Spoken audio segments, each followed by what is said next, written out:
Bucha में हुए नरसंहार के बाद रशिया के खिलाफ लगातार वेस्ट अपने एजेंडा पे जुटा रहा और आखिरकार यूएन के अंदर जो रशिया के खिलाफ मानवाधिकार परिषद से उसे बाहर निकाले जाने का प्रस्ताव पेश किया गया था वो पास हो गया। यूएन जनरल असेंबली के मानवाधिकार परिषद से रशिया को सस्पेंड कर दिया गया है। इसके लिए वोटिंग की अपील की गई थी, जिस दौरान 93 देशों ने रशिया के खिलाफ जाते हुए वोट दिया और इस रेजोल्यूशन का समर्थन किया जिसमें रशिया को यूएनएचआरसी से सस्पेंड किए जाने की बात कही गई थी। वहीं 24 देशों ने इस रेजोल्यूशन के खिलाफ वोट डाला और उन्होंने कहा कि ये एक तरीके से डबल स्टैंडर्ड अपनाया गया है और वो इसमें रशिया को विक्टिम बनते नहीं देखना चाहते और इसीलिए वो इस ड्राफ्ट के खिलाफ वोट करेंगे और रशिया का समर्थन करेंगे।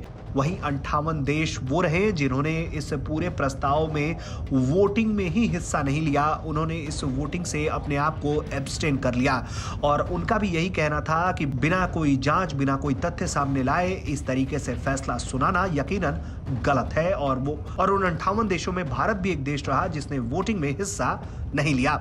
रूस की जिस तरह की कार्रवाई है दुनिया ने उसको अपोज किया है। हालांकि रूस इसे कहता है कि यूक्रेन तो महज एक मोहरा है, यूक्रेन को मोहरा बनाकर अमेरिका और यूरोप के देश रूस की बढ़त को रोकने की साजिश रच रहे हैं। लेकिन जमीनी स्थिति यही है, यूएनएचआरसी से रूस का हटना एक बड़ा सेटबैक रूस के लिए डिप्लोमेटिकली है, पहली बात। दूसरी बात, भारत इससे निरंतर दूर रहा है।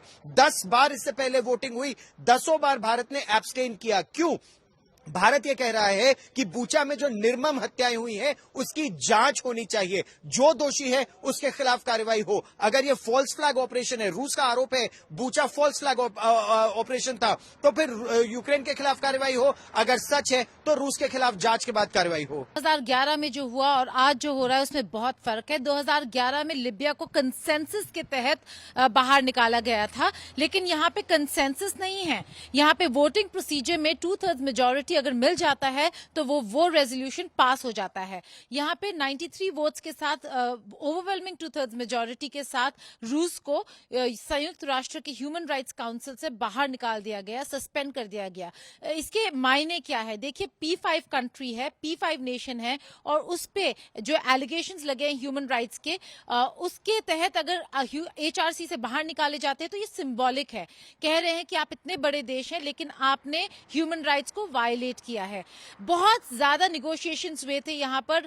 जो रेजोल्यूशन मूव करने वाले देश हैं उन्होंने हर कंट्री के साथ एंगेज करते हुए कहा कि हमारे साथ वोट करें और उनमें से एक भारत भी था। लेकिन आप भारत का स्टेटमेंट सुनिए। भारत ने क्लियरली कह दिया है कि बूचा किलिंग्स जो है बहुत ही गलत है, लेकिन आप किसी को कटघरे पे खड़ा करके उसको क्रिमिनल कैसे साबित कर रहे हैं जब इन्वेस्टिगेशंस ही नहीं हुए हैं।